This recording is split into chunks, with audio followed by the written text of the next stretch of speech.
Été 1995.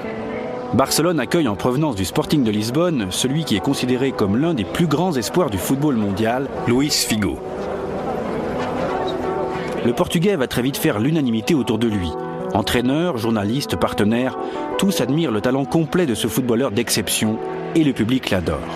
En très peu de temps, il va devenir une idole, le joueur qui incarne les rêves et les idéaux du club.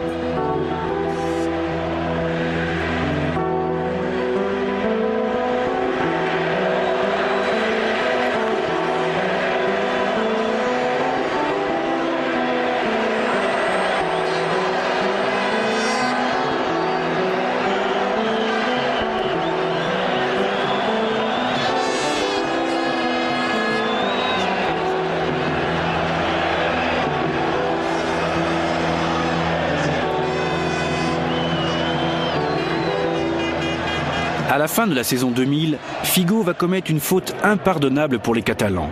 Il va trahir l'admiration et l'estime de tout un peuple en décidant de rejoindre le rival absolu, le Real Madrid. Pire encore, lui qui avait acquis la gloire internationale durant les années passées à Barcelone, va recevoir dans un stade Bernabeu en fête le Ballon d'Or de France Football récompensant le meilleur joueur européen. La Catalogne est inconsolable. Figo était un des joueurs les plus adulés, emblématiques. Il était apparemment entré dans une dynamique de représentation. Il avait publiquement condamné le Real de Madrid depuis le balcon du palais de la Generalitat, après je ne sais quelle victoire, et que ce soit justement lui qui parte pour le Real de Madrid, ça a fait l'effet d'un coup de pied dans les zones les plus sensibles du corps humain. Figo, c'était la prunelle des yeux du public, le joueur le plus aimé.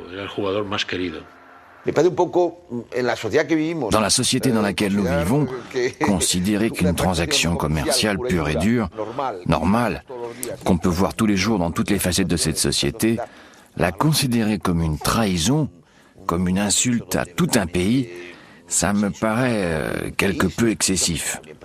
Franchement, mais bon. Avec le football, tout peut arriver et de fait, tout arrive. Les gens en arrivent même parfois à perdre la tête. C'est ce qui m'est arrivé quand je suis allé à Madrid, quand je suis venu à Madrid. Moi aussi, on m'a conspué et traité de tout à Barcelone. Mais je me disais, comme Martín Fierro, que si j'étais un taureau dans mon troupeau, j'étais un gros taureau dans un troupeau inconnu. Et donc, personne ne me faisait peur. Plus il criait, plus il m'insultait, et plus je me braquais, et plus j'avais la rage.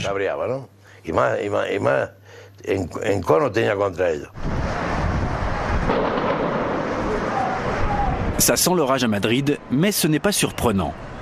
Pour les supporters du Real, ce n'est pas un jour comme les autres. La rencontre contre Barcelone est toujours un événement.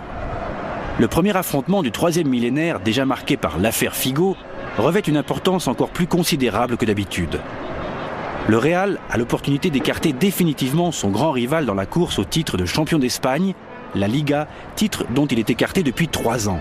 Une éternité pour les Madrilènes.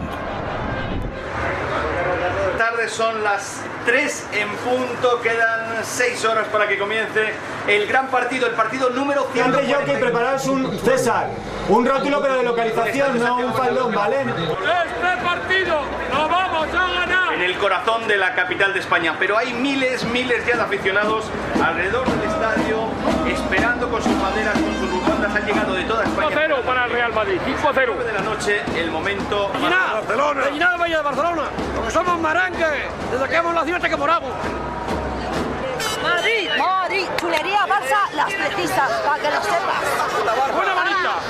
Que esté en Ibiza, que esté en Cataluña, me da lo mismo. Soy del Real Madrid en Ibiza y en Cataluña. Que sea importante, esto es lo más grande que hay en el mundo.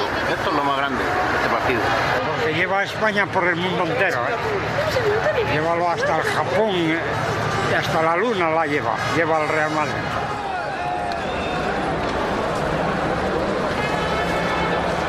De Figo, 10.000 millones muy bien pagados. Y veo los partidos Barça-Madrid y defiendo a mis colores, defiendo al Barça y mi marido concretamente es del Madrid. Aquella noche no hablas, pasa y a mí me toca callar. Sí, porque hay mucha rivalidad, porque claro, no tienen la misma lengua que nosotros y entonces ahí está la diferencia. Ahí está la diferencia. Pour le présentateur de la télévision catalane, la tâche n'est pas facile. La rivalité entre le Real Madrid et Barcelone va bien au-delà de la simple confrontation sportive. C'est le résumé saisissant de l'histoire de l'Espagne contemporaine, le résumé d'un siècle d'antagonisme culturel, idéologique et politique. 3 heures avant le début de la rencontre, Florentino Pérez, le nouveau président du Real Madrid, tente de parvenir jusqu'au stade. Depuis son arrivée à la tête du club, Pérez a un objectif, faire du Real le plus grand club du monde. Pour y arriver, il engage les meilleurs. Après Figo, Zidane en 2001 et Ronaldo en 2002. Un coup de poker génial pour des transferts prestigieux qui auront coûté près d'1,5 milliard de francs.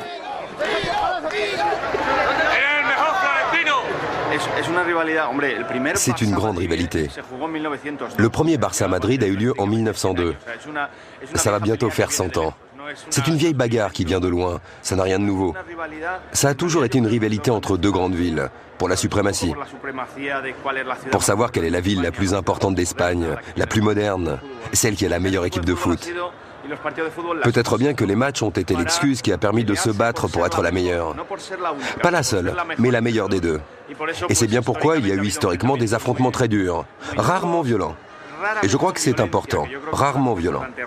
Ça a été surtout des affrontements sur le terrain, pour le résultat, pour avoir les meilleurs joueurs, savoir qui détient la vedette du moment. C'est pour ça que l'histoire ne finit jamais. Chaque année, nous vivons ce match comme le plus important de l'histoire. Mais on a vécu celui de l'année dernière comme le plus important de l'histoire, et ainsi de suite, tous les ans.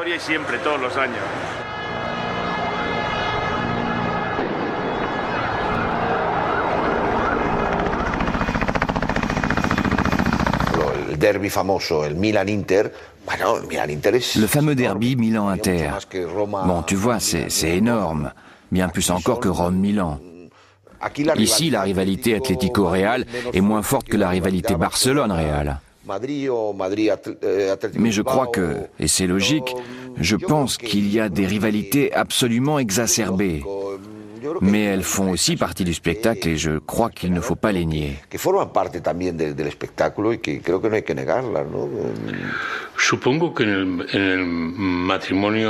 Je suppose que la rivalité existe depuis le mariage des rois catholiques, celui d'Isabelle et de Fernando déjà il y a quelques siècles.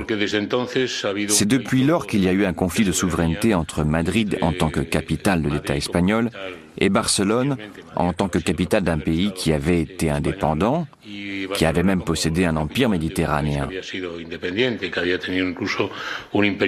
En plus de tout ça, 4 ou 5 guerres civiles ont marqué la victoire de l'État centralisateur de Madrid sur Barcelone depuis le XVIIe siècle jusqu'à la guerre civile de Franco, qui est l'expression de la domination des nationalismes régionaux.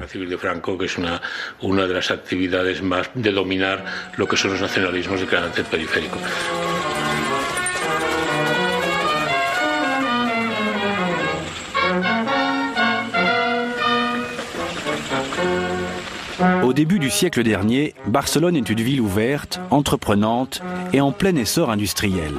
La capitale de la Catalogne se développe et se modernise. Elle attire une importante immigration en provenance de toutes les régions d'Espagne. Hans Gamper, un comptable d'origine suisse, va créer en 1899 le FC Barcelone. Il lui donne les couleurs de sa ville natale, Zurich, qui vont devenir célèbres dans le monde entier, bleu et grenat. Passionné de ballon, il joua quelques années comme avant-centre de l'équipe. Il ne pouvait pas soupçonner à cette époque qu'il serait à l'origine d'un club de football qui serait, avec les années, l'emblème et la fierté de tout un pays. N'importe quelle équipe de football est une petite religion laïque qui tisse un lien sentimental avec une série de fidèles. Ce sont les supporters. Au Barça, le club est un peu plus qu'un club parce qu'il a pour rôle symbolique d'incarner la catalanité réprimée. Voilà le sens qu'il a pris. Là-dessus, s'est greffé un autre conflit au début des années 70. Un président du Barça, qui avait fait la guerre d'Espagne du côté de Franco, a déclaré publiquement « On nous poursuit, on nous persécute parce que nous sommes plus qu'un club et que nous représentons ce que nous représentons. » C'était une indication très claire de la présence d'une symbologie politique.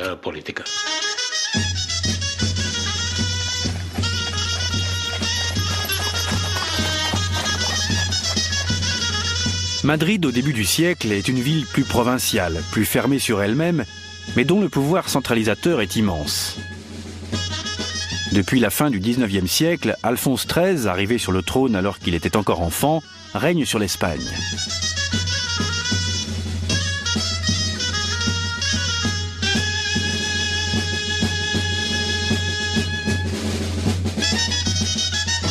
À cette époque, les habitants de la capitale espagnole vivent souvent dans des conditions déplorables.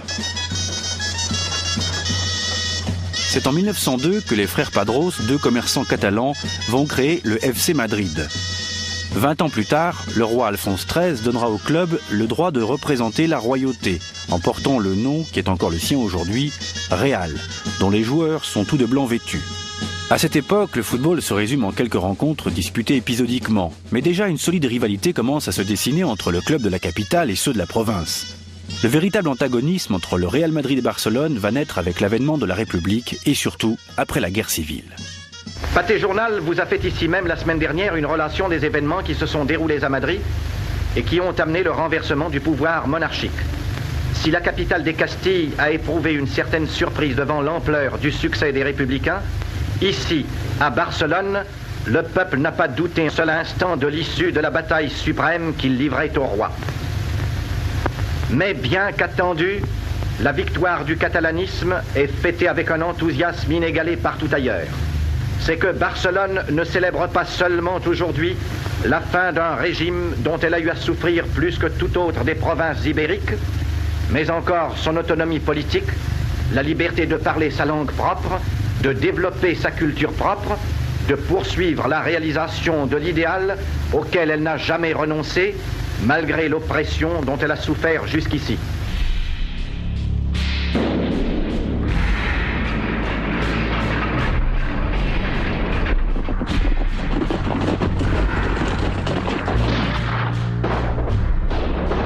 La guerre civile espagnole est un épisode essentiel pour comprendre l'antagonisme entre les deux clubs. Les espoirs qui étaient nés après l'avènement de la République vont être réduits en poussière. Le général Franco prend le pouvoir et installe un régime dictatorial sur l'ensemble du territoire espagnol.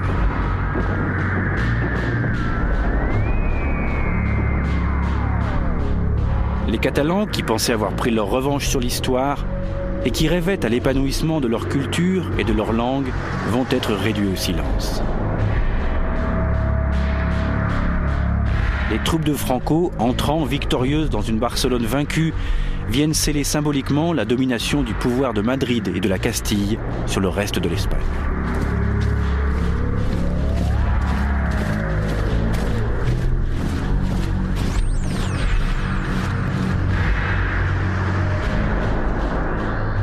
Le Madrid d'alors n'était pas la puissante équipe qu'il est devenu. Mais après la guerre civile, il y a eu une sérieuse tentative de le convertir en une sorte d'équipe d'État. À l'époque, le régime était très isolé. Les seuls sportifs espagnols qui allaient à l'étranger étaient les lévriers qui couraient sur les synodromes allemands pendant les années 40. Créer une équipe emblématique leur a donc paru fort approprié. Tout le monde pensait alors que le Real Madrid était l'équipe du régime, l'équipe de l'État. Barcelone, par contre, était la victime désignée puisque, comme elle avait été républicaine, on a essayé, après la guerre civile, de la dépouiller de son sens de symbole national catalan. Voilà ce qu'il y a derrière.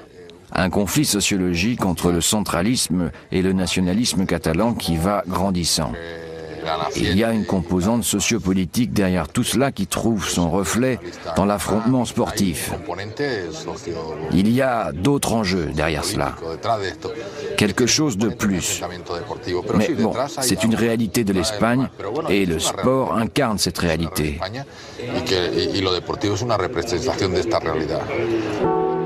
L'aspect sportif de la rivalité entre le Real et Barcelone va reprendre le dessus. Néanmoins, l'histoire des deux clubs sera marquée à jamais par les séquelles de la guerre. Ici, à Madrid en 1942, le général Franco assiste à la finale de la Coupe d'Espagne, qui à cette époque s'appelait la Coupe du Caudillo. Le Barça remporte le match en battant l'Athletic de Bilbao par 2-0. Nul ne sait ce qu'a pu penser Franco en remettant la coupe. Dès cette époque, le FC Barcelone construit une équipe solide qui va récolter titres et trophées et dominer le football espagnol bien avant le Real Madrid.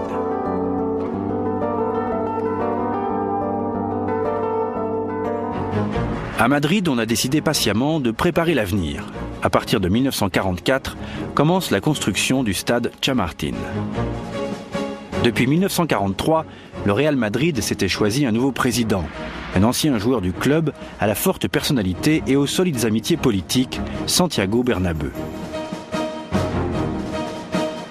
Avant tout le monde, Bernabéu, aidé plus tard par Raimundo Saporta, avait compris l'importance qu'allait prendre le football dans les années à venir. Lui qui craignait que Barcelone ne devienne la première équipe d'Espagne, va consacrer toute son énergie à faire du Real le meilleur club du pays. Et pourquoi pas le meilleur d'Europe. Pour cela, il fallait d'abord un stade digne de ce nom, avec l'ambition qu'il devienne une référence et une vitrine de la nouvelle Espagne. Le 14 décembre 1947, le stade Chamartín est inauguré par Franco devant 70 000 spectateurs enthousiastes.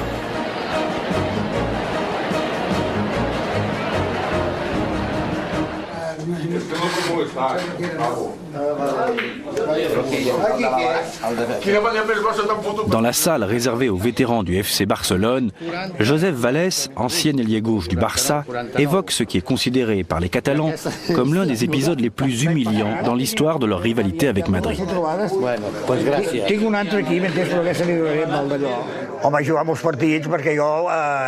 J'ai joué beaucoup de matchs ici, car j'avais signé à Barcelone pour la saison 39-40.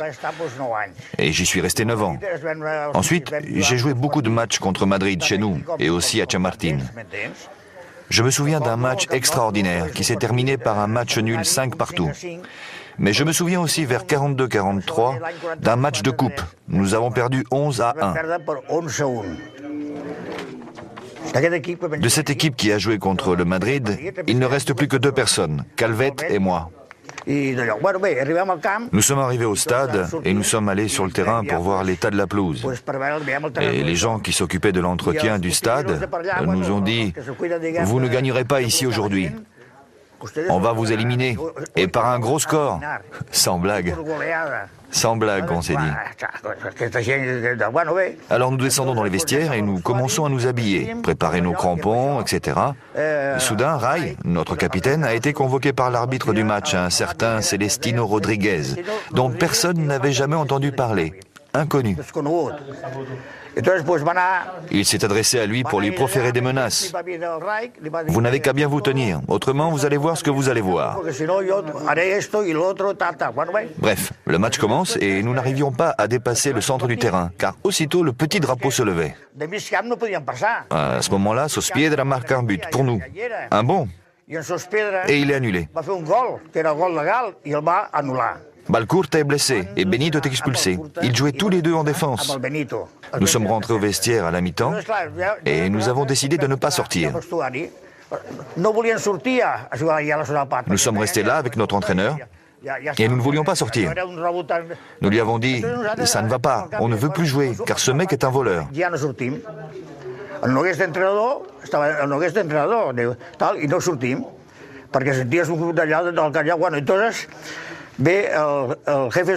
Alors arrive le chef de la police de Madrid. « Monsieur, que se passe-t-il? Vous ne jouez pas ?»« Non, non, non, on ne joue plus. Vous devez aller sur le terrain, parce que si vous n'y allez pas, vous irez directement en prison. » Eh oui, monsieur, tel quel. Samaranch, vous connaissez Samaranch, qui était à l'époque journaliste, a écrit que ce qui est arrivé ne méritait pas 11-1. Qu'ils auraient pu aussi bien marquer 50 buts. Et qu'est-il arrivé à Samaranch? On lui a retiré sa carte de presse. Oui, monsieur. Je n'oublierai jamais ça. Je me souviens de tout. Ça fait un moment pourtant. Ça s'est passé en juin 43. Et nous voilà en 2000. Mais ça, je m'en souviens.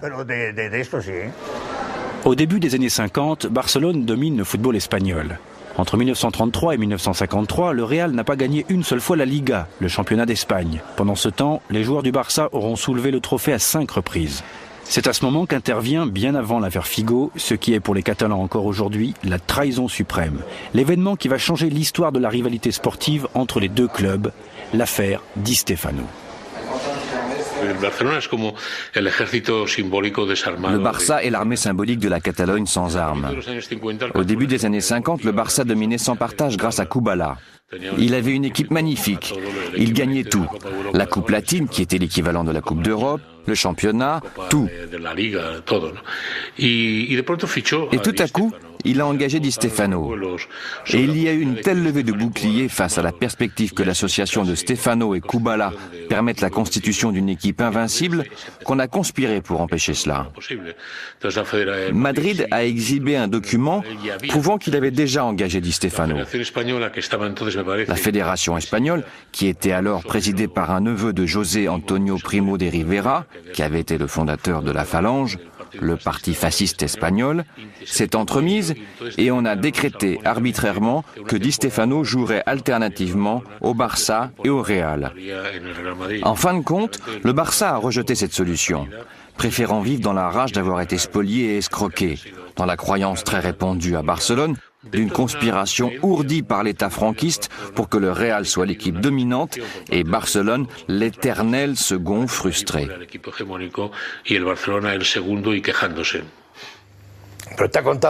Mais ça, c'est une version de la chose. Et moi, je me suis retrouvé au milieu de ce pataquès. Je ne comprenais pas la situation. J'ai dû prendre une décision. Et les gens du club de Barcelone ont eux aussi dû prendre une décision. Parce que le Barça a disparu du panorama. Il a laissé le champ libre au Real de Madrid. Je reconnais que c'est Barcelone qui m'a contacté là-bas, lorsque j'étais à Bogota, par l'intermédiaire de Samitier, un grand joueur espagnol à qui je dois d'être venu en Espagne. Mais à l'époque, il y avait déjà ce conflit, ce contentieux entre Barcelone et Madrid. Je ne crois pas que ce soit un problème politique, mais du point de vue sportif, il y a toujours eu une grande rivalité. Je pense que l'histoire ne s'écrit qu'une seule fois. Une fois qu'elle est écrite, on peut toujours l'analyser, mais pas tenter de la modifier. Aujourd'hui, le Real de Madrid est ce qu'il est, avec les joueurs qui l'ont constitué, indépendamment de la manière dont ils sont venus à lui. L'histoire d'Alfredo, que je considère comme le grand crack du foot de tous les temps, et pas seulement pour son apport sur le terrain, mais pour ce qu'il a continué à donner en dehors, je ne sais pas ce qui s'est passé. Tout ce que je sais, c'est que l'histoire d'Alfredo, l'histoire qui a fait de lui un grand et qui a donné à Madrid sa grandeur, elle s'est faite ici. Peut-être Alfredo, dans un autre club, n'aurait-il pas été si heureux et n'aurait-il pas pu triompher et qu'on ne parlerait pas d'Alfredo. Dès son arrivée au Real en 1953, Alfredo Di Stefano est devenu la grande idole du club et de toute la ville de Madrid. Il va jouir durant toute sa carrière d'un respect et d'une admiration inégalés, devenant la figure emblématique du club, portant par son talent et son énergie toute son équipe. Jamais dans l'histoire du football, aucun joueur n'aura reçu autant d'éloges. D'avoir tant joué ici, j'appelais cet endroit l'usine. Tous les jours que Dieu faisait, on venait ici le matin, on partait à midi, on revenait s'entraîner parce qu'on faisait tout ici. On s'entraînait, on jouait. Et c'est ici que s'est faite notre histoire des années 50, 60. À l'époque, on a eu de bonnes saisons. Ça s'est plutôt bien passé. Et petit à petit, grâce aux efforts de l'équipe, de la direction, des membres, ce petit bout de stade auquel personne n'avait pensé a vu le jour. C'est dans une atmosphère de carnaval que le Real de Madrid en maillot blanc et le Stade de Reims ont disputé en nocturne l'ultime match de la première Coupe d'Europe. L'Argentin Di Stefano, numéro 9, allait faire merveille et éclipser son rival, le prestigieux Copa. Toutefois, à la 6e puis à la 10e minute, Reims marquait 2 buts par Leblond et Templein. Surprise et joie de bon ton, on ose y croire. Mais la réplique ne tarde pas. Di Stefano, dit aussi la flèche rouge, on ne sait trop pourquoi, réussit à la 14e minute un but superbe, modèle du genre. Et c'est au tour des supporters espagnols de se faire la voix. Après un départ rapide, l'équipe de Reims parut se relâcher et ses adversaires, Di Stefano en tête, en profitèrent pour égaliser, 2-2 à la mi-temps. Le Stade de Reims, nullement découragé, tenta par de rapides contre-attaques de marquer le but décisif, mais ce fut au contraire le Real, grâce à Joséito, à la 79e minute, qui devait s'assurer la victoire, une victoire tout à fait logique.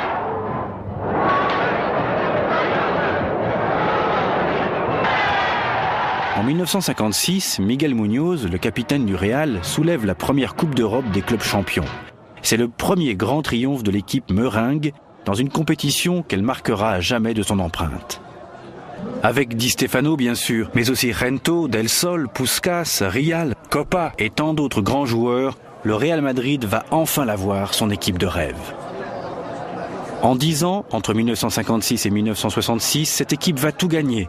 6 Coupes d'Europe des champions, 2 Coupes latines, une Coupe intercontinentale, des Ligas, des Coupes d'Espagne, tout. Le Real Madrid devient une équipe irrésistible. Elle va se construire le plus beau palmarès dont puisse rêver une équipe de football. Et, ce qui est encore plus important, elle va se forger une légende, celle du Club du siècle, titre décerné en décembre 2000 par la FIFA.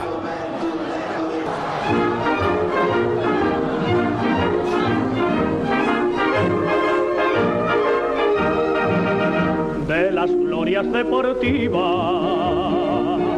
que campean por España, va el Madrid con su bandera, limpia y blanca que no empaña, club castizo y generoso, todo nervio y corazón, veteranos y noveles miran siempre sus laureles con respeto y emoción. A la Madrid, noble y bélico Adalid, caballero del honor. A la Madrid, a triunfar en buena lid, defendiendo tu color. A la Madrid, a la Madrid, a la Madrid. A la Madrid, a la Madrid, noble y bélico Adalid, caballero del honor. A la Madrid, a la Madrid, a la Madrid. Llega a Madrid el avión que conduce a la expedición triunfante. Se organiza la comitiva a lo largo de la autopista de Barajas para hacer la entrada en Madrid. Centenares de vehículos de todas clases escoltan el coche de los tetracampeones. La proeza del Real Madrid, al conquistar por cuarta vez consecutiva la Copa Europea, justifica plenamente el apoteósico recibimiento. Le Real Madrid fut une sorte de prolongation de ma jeunesse. Je suis venu en Espagne pour 2 ans. Voilà 47 ou 48 ans. Et ça décrit bien l'accueil que j'ai reçu ici, comme si j'étais chez moi.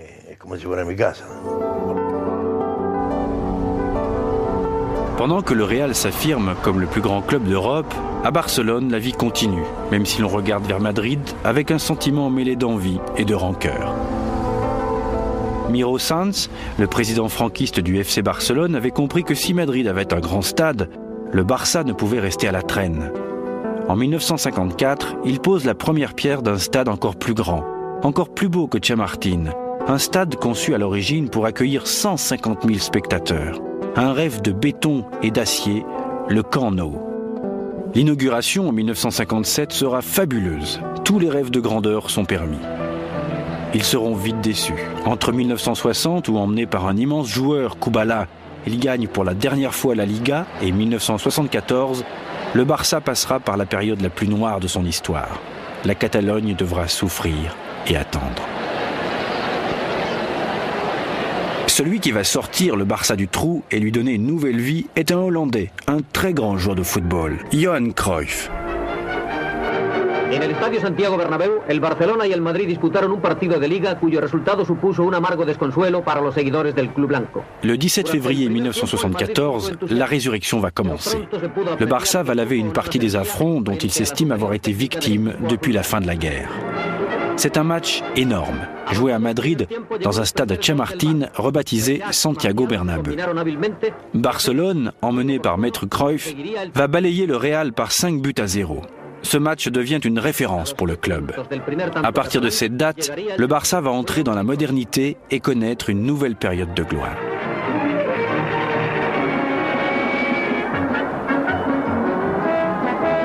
El cuarto gol bombeado lo marcó Juan Carlos.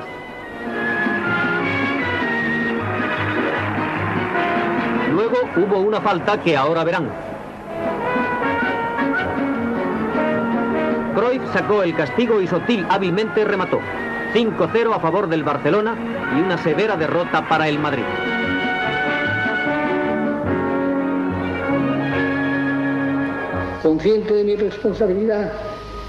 Si 1974 a vu la résurrection du Barça, cette même année restera dans l'histoire de l'Espagne pour des raisons qui n'ont rien à voir avec le football. Francisco Franco, l'homme qui pendant près de 40 ans a gouverné le pays d'une main de fer, désignait Juan Carlos de Bourbon comme son successeur. Une lueur d'espoir s'ouvrait sur l'avenir démocratique du pays.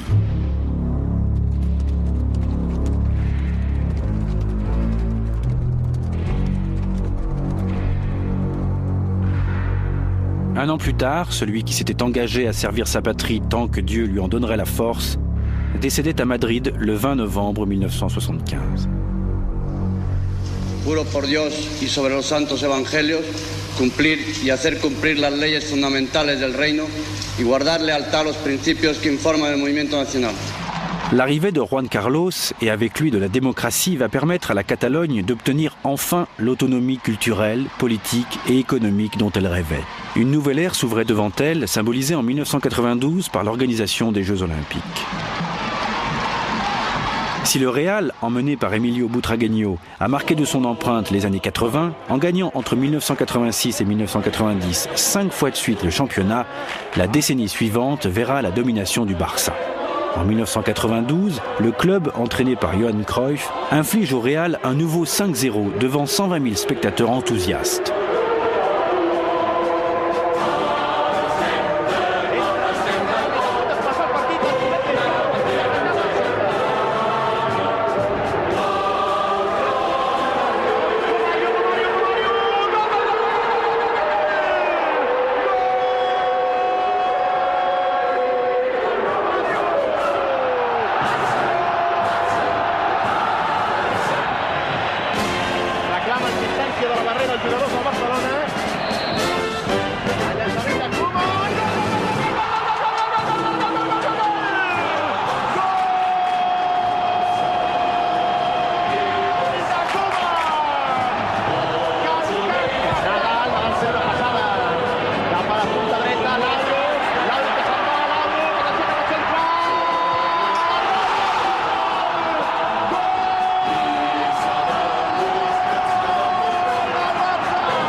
Il y a toute une génération de supporters espagnols de Barcelone qui ne sont pas catalans, produit du fameux Dream Team de Cruyff. Il y a des fans de Barcelone dans les endroits les plus inattendus, ce qui était autrefois impensable.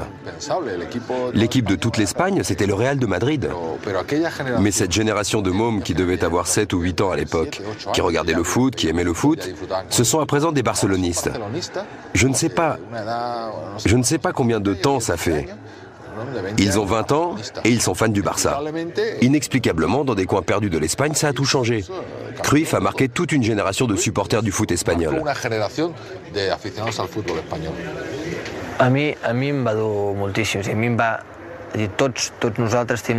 Cruyff m'a beaucoup donné.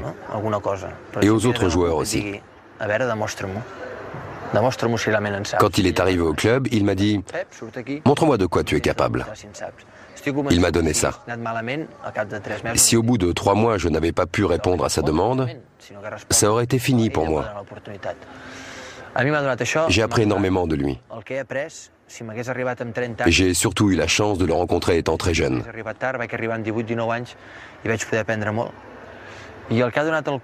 Et ce qu'il a donné au Barça, c'est quelque chose qui très souvent n'est pas tangible. C'est dans le subconscient, mais c'est immense. Il a donné au club une identité propre. Avant, le club formait de très bons joueurs, mais ne savait pas très bien comment les faire jouer. Un entraîneur arrivait et on jouait comme ci, un autre venait et on jouait comme ça. Lui, il est arrivé et pendant 10 ans, on a joué avec un style, une façon de faire. Maintenant, le Barça joue en Italie et il sait comment jouer. Il joue à Madrid et il sait comment jouer. S'il joue en Argentine, il saura comment jouer. Et ça, c'est lui. Le plus important, au-delà des titres gagnés ou pas, au-delà de notre façon de jouer, très au-delà de la manière dont on jouait qui était extraordinaire, il y a la touche de l'identité qui fait reconnaître très bien le jeu du Barcelone. Et c'est ça le plus important. Johan Cruyff et la Catalogne n'oublieront jamais ce 20 mai 1992. Le stade de Wembley, la finale contre la Sampdoria de Gênes et enfin le trophée tant désiré, le seul qui leur manquait, la Coupe d'Europe des clubs champions. Ciutadans de Catalunya, ja la tenim aquí! Visca on! I visca!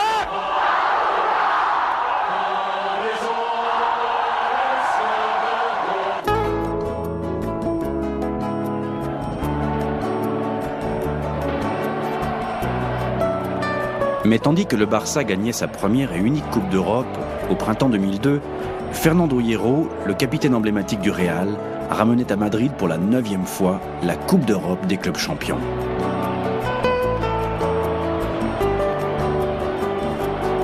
Une superbe façon de célébrer le 100e anniversaire du club.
Otra vez campeones de Europa, pero no os preocupéis que el año que viene nos traeremos la 9ª. Para mi futuro hijo, mi mujer y mi padre que me está viendo ahora en Madrid. ¡Va por vosotros! ¡Y por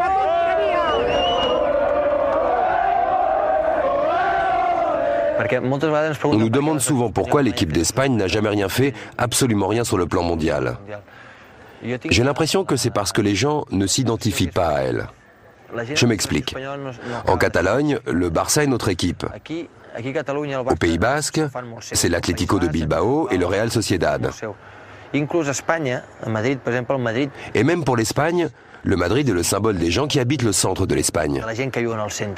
Comme tous les joueurs espagnols jouent en Espagne, pour moi, le Barça est très important. C'est mon travail.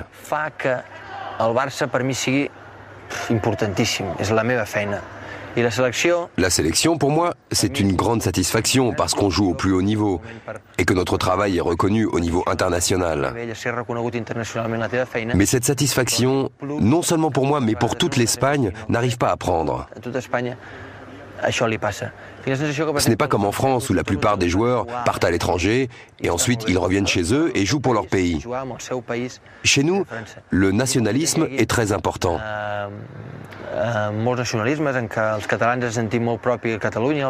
Les Catalans se sentent bien en Catalogne, les Basques au Pays Basque. Cela fait qu'ils ne se sentent pas aussi bien en sélection nationale, comme c'est le cas par exemple du Brésil ou de l'Italie ou de l'Allemagne, de la France, au moment des grandes sélections. C'est ce quelque chose de plus qui nous manque au moment des grandes compétitions. Je pense qu'au niveau de l'Espagne, les clubs sont plus importants que la sélection, alors que dans d'autres pays, la sélection est plus importante. Pourquoi ? Ce sont des choses liées à l'histoire du pays. Et il est très difficile de les changer.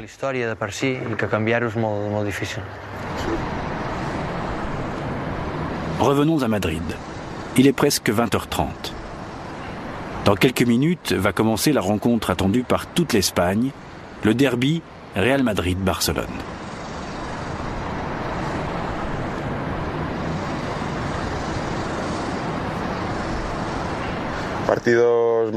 Les matchs Madrid-Barcelone n'ont pas grand-chose à voir avec la réalité des clubs. Peu importe qu'une équipe aille bien ou mal, c'est un match spécial. Et en plus, c'est un match qui respecte plus qu'aucun autre la loi des 51-49. 51% de probabilité pour l'équipe locale, 49% pour les visiteurs, c'est-à-dire presque chance égale. De plus, il représente toujours pour les joueurs un attrait supplémentaire. Les matchs Madrid-Barça ne font pas gagner la Ligue. Ce sont justement les moins importants pour gagner la Ligue. Mais les gagner remonte le moral et ça aide à gagner le reste.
Bien que le match ait été légèrement dominé par Barcelone, sur l'ensemble de la rencontre, le match nul 2-2 semble justifié. À la 87e minute va arriver le scandale. Le genre d'événement qui nourrit la légende entre les deux clubs. Devant un public incrédule, Rivaldo marque son 3e but, synonyme de victoire pour le Barça. Heureusement pour Madrid, l'arbitre va annuler le but pour un hors-jeu de position, sans tenir compte du fait que le tir de Rivaldo ait été dévié dans sa propre cage par un joueur du Real.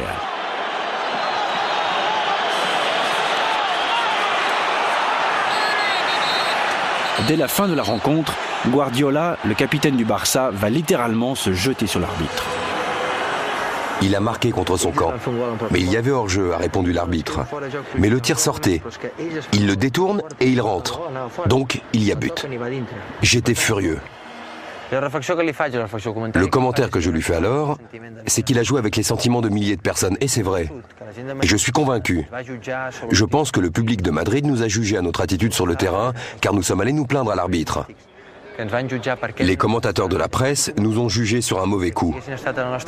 Je suis convaincu que s'ils avaient été dans notre cas, ils auraient fait pareil. Car nous avons bien joué, et on voulait gagner ce match. On a mieux joué, et un but contre leur camp leur coûtait la victoire.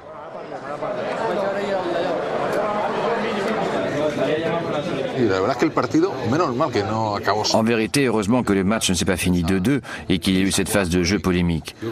Je crois que c'est ce qu'il faut attendre de ces matchs, qu'ils produisent davantage qu'un résultat. La scénographie était parfaite, une sensation de supériorité. Figo était chez lui. On allait venger enfin les mauvais traitements que Figo avait subis à Camp Nou. C'est-à-dire que tous les éléments étaient réunis pour que Madrid assène le coup final à Barcelone cette année. Obtenir la victoire de cette manière. Mais bon, le rival de Madrid, c'est Barcelone. Ce résultat a été meilleur pour le foot que la victoire d'une équipe ou de l'autre. Tout ce qu'on peut attendre d'un match comme celui-là. Je crois que ça a été l'événement idéal, celui que nous attendions tous. Je crois que la polémique entre barcelonistes et madridistes est idéale pour que les gens jouissent du football. Cela dit, il ne faut pas dramatiser ni mener les choses à l'extrême. Il faut se dire qu'il y a eu une erreur d'arbitrage et que ça sert à parler de foot, s'en amuser, et s'il y a polémique que l'un dit blanc et l'autre noir, tant mieux. Tout ça, ça fait un paquet dont la presse en général est en partie responsable, non? Ils donnent de plus en plus d'importance à l'affaire. Les médias sont de plus en plus présents, plus étendus. Il y a plus de télévision. Il y a plus de tout parce que le monde va de l'avant. Et ainsi va l'affaire du Barça Real Madrid.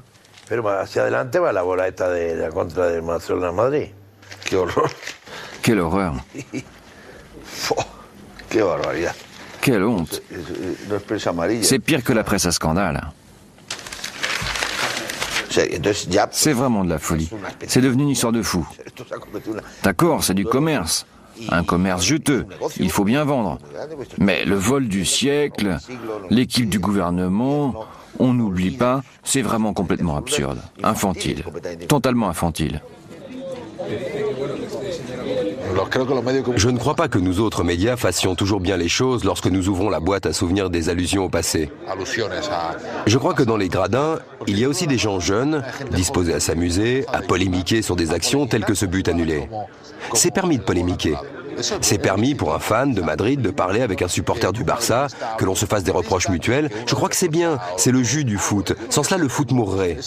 Le foot mourrait si le lendemain, en prenant le café, on ne parlait pas de foot. Ce serait l'échec du foot.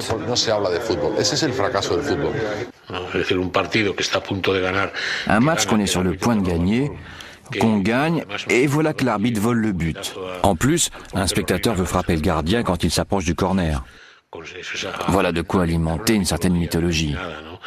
Il faut dire que j'étais un peu inquiet parce que, ces temps derniers, Barcelone gagnait un peu trop souvent. Dans les années 90, on a gagné 5 ou 6 ligues, je ne sais pas combien de coupes, une coupe d'Europe, des coupes du roi. Je commençais à me sentir inquiet parce que ça risquait de modifier l'imaginaire du club. Heureusement, il y a eu le match de samedi. L'arbitre nous a escroqués et nous redevenons ce que nous avons toujours été.